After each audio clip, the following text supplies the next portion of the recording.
Educação, que também é uma das coautoras dessa audiência pública, o nosso companheiro Edmilson Rodrigues, do PSOL do Pará. Alô. Bom. Então, Terrara seria Zaneco Curu. Boa tarde.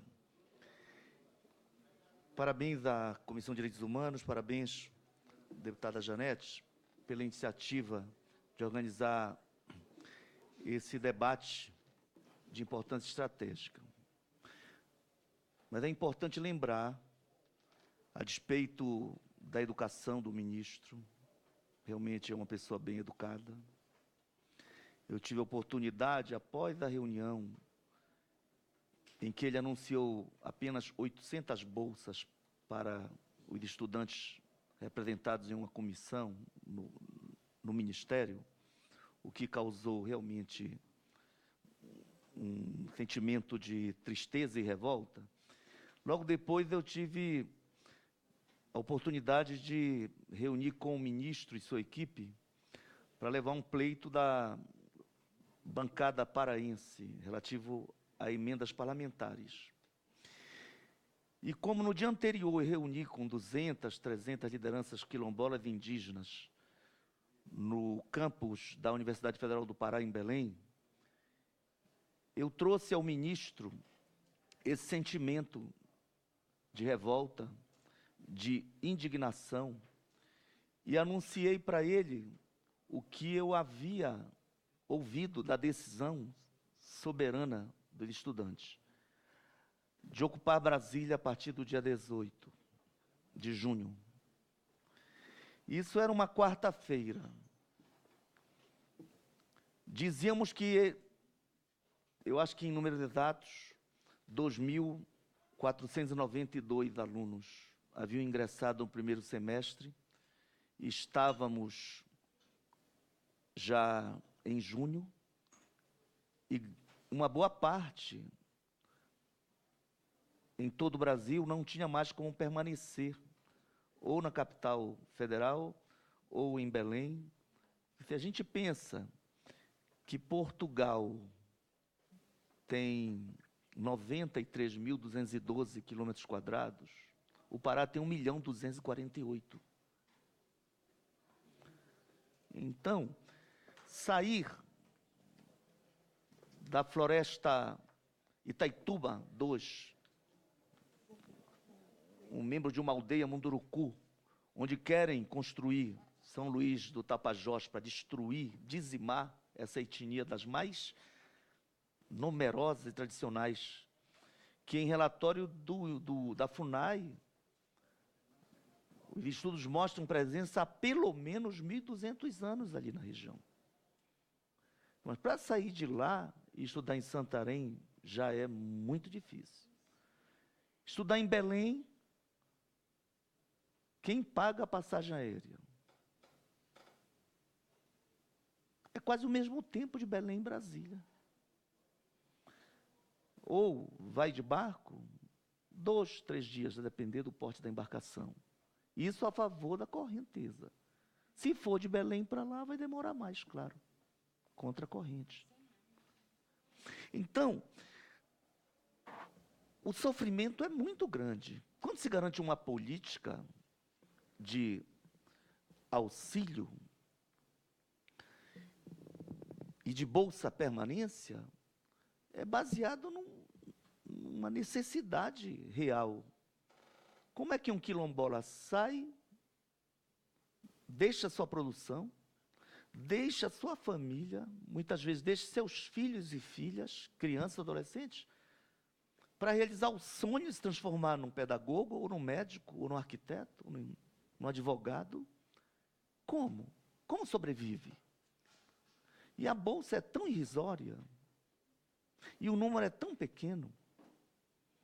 Eu nem gostaria de comparar com, por exemplo, um programa importante, que é o do ProUni, ainda que eu tenha crítica, porque ele foi responsável pelo aumento percentual em quase 5% do número de alunos das universidades privadas em relação aos da pública nos últimos anos. É verdade. Mas, ao mesmo tempo, muita gente que estuda universidade, concluiu, e exerce uma profissão hoje, deve ao programa. Então, nós analisamos essa contradição. Ora, são pelo menos 242 mil estudantes. Nós estamos falando de 2.000 e poucos estudantes indígenas ou quilombolas. Ingressos este ano. E talvez mais 2.400, 2.500 no próximo semestre. É muito pouco financeiramente para um país como o nosso. É muito pouco. Né? Então, eu acho que é uma intencionalidade. Não pensem que não é intencional a exigência de ainda mais documentos. Quanto mais se aumenta a exigência burocrática, mais se cumpre a intenção de inviabilizar a presença do indígena. Não só pela falta das condições financeiras, mas agora ele volta e se deprime porque ele se sente culpado por não ter conseguido provar que ele é indígena. Porque não teve como ir lá com o seu cacique, que às vezes fala 3, 4 línguas, mas não fala o português e não assina o seu nome em português. E porque não aceita ser tutelado pela FUNAI, ainda que lute pelo fortalecimento da FUNAI como instituição indigenista do país. Então é uma crueldade. Eu sei que queria até agradecer a presença do senhor Antônio Corrêa Neto, porque a sua presença que é importante, uma demonstração de respeito, mas ao mesmo tempo, como eu sou servidor público, eu sei que é muito difícil estar presente e não poder, digamos, assumir realmente um compromisso com a reversão dessa política destrutiva. Eu assumo aqui com a deputada Janete, deputado, futuro senador, Luiz Couto, espero que seja, porque realmente é uma pessoa digna, e eu sou do PSOL, acho até que temos candidatura a Senado lá no seu estado, mas eu faço questão de tornar público aqui o meu respeito pela sua vida, compromisso com os oprimidos, os explorados, com os direitos das pessoas humanas como um todo, a sua luta contra todas as formas que representam agressão à dignidade humana. Então, acho que o Brasil merece um senador da estatura moral do deputado, hoje deputado Luiz Couto, né? Então, eu creio que nós podemos aqui fazer o que ainda não fizemos. Porque o deputado presidente da Comissão de Educação, que não está aqui, amanhã estará. Eu quero aqui agradecer, porque ele foi muito, digamos assim, em primeiro tempo, digamos, solidário a receber a Comissão de Indígenas que veio negociar, logo após aquela reunião fatídica com o ministro. Não é? E logo após, o ministro reunir na quarta, na sexta-feira ele anunciou as 2.500 bolsas. Aí eu penso assim, até agora, apesar de toda a educação, eu faço questão de dizer, eu fui muito bem. Eu estava até fazendo um live, assim, um ao vivo, né? E ele vinha saindo do gabinete após a audiência e até gravou, ele disse, é prioridade. Então, o que eu fico pensando é se esse anúncio, na sexta, não foi para desmobilizar o movimento nacional que traria centenas ou milhares de indígenas estudantes para a capital federal no final de semana para amanhecer aqui na segunda, que era uma 18 de junho. Eu não sei, eu não tenho direito de fazer uma análise subjetiva, ou subjetivista aqui. Mas eu acho que esse abandono dos direitos dos estudantes indígenas de quilombola e daqueles urbanos periféricos de família de baixa renda que também têm direito a bolsas de assistência, eu acho que é uma política destrutiva tão claramente intencional que eu me senti manipulado ao ter informações de que após 2 meses do anúncio, é apenas um anúncio. E que, ao invés de garantir para quem ficou um semestre esperando a bolsa, o pagamento de, pelo menos, já no primeiro mês do segundo semestre, dá condição para o camarada reavaliar e decidir permanecer estudando, quer dizer, eu estou me sentindo assim ludibriado. Então, talvez caiba realmente a proposta, deputada, de propor, tanto na Comissão de Direitos Humanos, quanto na Comissão de Educação, aprovar aqui e lá, uma audiência pública conjunta, não mais convidando o ministro. Porque, com todo o respeito que a gente possa ter, o senhor Antônio Corrêa Neto, ele não é um ministro. Então, talvez nós temos que convocar o ministro. E ele não será desrespeitado. Mas ele vai ter que olhar no olho da gente e dizer o porquê uma decisão é tomada para não ser cumprida. E por que criar mecanismos de burocratização para inviabilizar o cadastro e a homologação dos potencialmente usuários da Bolsa, né? Então, com essa fala, eu estou aqui há 3 anos e meio como deputado. Hoje, ainda de manhã, quando eu reunia com a minha comissão para discutir algumas questões do mandato e ações relativas à poluição, contaminação dos rios em Barcarena, eu falava com uma assessora que recentemente falava tão emocionada: Edmilson, passamos alguns dias, 2 semanas na Itália, o meu pai já idoso, há anos que não visitava o seu país de origem, e poder visitar, rever parentes. E ela disse: que emoção conhecer o país da minha família, da origem dos meus pais. Hoje eu dizia para ela: se tu te disseres italiana, ninguém vai rir da tua cara. Ela disse: não. E eu fazia a seguinte análise: não é só por ser branco italiano ou alemão.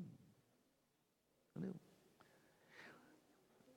Hoje o preconceito é muito grande contra os árabes e os turcos, por exemplo. Mas no Brasil, você diz que é da colônia libanesa ou turca, e é amado, é idolatrado, é aplaudido. Os maiores empresários de São Paulo, olha, basta dizer o Maluf, né? De ser corrupto, estar preso, é outra história. Mas ele se transformou na política em governador, foi candidato a presidente, a relevância que tem, por conta de uma comunidade libanesa, um país desse tamaninho, que tem a população menor do que o número dos assumidos libaneses no Brasil. Sabiam disso? São mais de 6 milhões só em São Paulo. Depois das guerras, como o Japão se aliou ao nazismo, à Alemanha, nós sabemos o quanto sofreram os japoneses que viviam no Brasil. Mas hoje, eu fiz meu doutorado na USP, você fechar os olhos e andar, pode não quebrar a testa num poste ou numa coluna de concreto, mas vai certamente esbarrar num japonês, vai pedir desculpa, e se perguntar quem ele é um estudante altamente respeitado ou é um professor respeitado. Então, você pode, no Brasil, ser romeno. Olha, a nossa ex-presidente aí, né? Rousseff, né? Você pode ser do agronegócio, deputado, candidato a governador lá no Sul, o Reich, alemão. Você pode ser Maluf. Você pode ser, aí quando o Maluf foi caçado, entrou um japonês aqui, ninguém questiona. Vocês viram quem é o relator da lei do veneno? O Luiz. Não, o Luiz, não sei, não, o Luiz, Nisquito, não sei de qual estado ele, da colônia japonesa. Recentemente apareceu lá com o Bolsonaro, lá no Japão, em audiência com o primeiro-ministro Abe, falando como comunidade japonesa. Ele é deputado brasileiro, mano. O que eu estou querendo chamar a atenção, pessoal, aqui, o ódio é exercido e incentivado exatamente contra negros e indígenas. Isso tem que acabar, meu Deus. Um canalha candidato a presidente, que tem nome estrangeiro, quando tratou de imigrantes haitianos, porque são negros, falou com ódio da tribuna um dia desse. Eu não quis citar o nome dele, porque eu não gosto de chamar palavrão, mas eu fui lá, rapaz, tu odeia a tua mãe, ô canalha. Quer dizer que pode ser imigrante se for de um país europeu e se for branco. Se sair da África, passar pela França, para chegar aqui, vai sofrer o preconceito. Então, essa é uma questão muito importante. É por isso que a educação indígena não é levada a sério aqui. O que a Constituição prevê, a formação de professores, a educação bilíngue, tudo é feito como exceção. A Universidade do Estado do Pará está formando professores licenciados, a licenciatura em educação indígena. É uma coisa muito ampla, mas pelo menos já é uma contribuição. Me lembro que no Mato Grosso do Sul teve alguma coisa, exatamente lá onde se mata tanto Guarani Kaiowá, é exatamente onde alguma coisa, até uma universidade indígena tem. Mas é como exceção, porque os povos indígenas não têm direito à sua língua e uma educação baseada numa forma de ver o mundo, numa cosmologia própria. Então, me desculpe eu estar desviando um pouco do tema, porque não é só a questão da falta da bolsa, é realmente uma política, para não entrar no chororô aqui, da saúde, pessoal. Se a emenda constitucional 95 tirou recursos da saúde, da educação, no caso dos órgãos que já não tinham quase nada, pessoal, quem falou aqui em FUNAI, ainda existe FUNAI? Ela sobrevive. Hoje, se ela quisesse, ela não poderia dar mais R$ 5 para um parente que está na capital tentando pegar um ônibus. Está falida. É a intenção de destruir a FUNAI. Como a CPI da FUNAI, do INCRA, tinha o objetivo de inviabilizar tanto a homologação de novas terras indígenas, reverter as já realizadas e inviabilizar a reforma agrária. Não é à toa que zeraram recursos de programas para a reforma agrária em dezembro, quando se aprovou. Aliás, em junho, no último dia útil, quando se aprovou aqui a Lei de Diretrizes Orçamentárias, para o ano que vem, é para acabar com qualquer resquício de política voltada à justiça agrária e aos direitos de povos quilombolas e indígenas. Isso realmente nos deixa indignados, isso tem que ter um basta. Eu acho que, como há problemas concretos e imediatos, nós temos que fazer uma sessão aqui para, pelo menos, é final de governo, é período eleitoral, mas ouvir a voz das autoridades e exigir que se cumpra aquilo que está na lei. O orçamento é autoritativo, mas é uma lei. E aquilo que é enunciado por um governo não pode ser instrumento de manipulação. Né? Acaué-e-pá. Socorram-nos. É isso que os povos indígenas estão gritando. E nós não podemos continuar ouvindo os gritos dos povos indígenas e quilombolas. Nós temos que continuar exercitando e sonhando com o futuro possível, expresso na alegria e na resistência secular. Obrigado. Obrigado, Edmilson. Conceda a palavra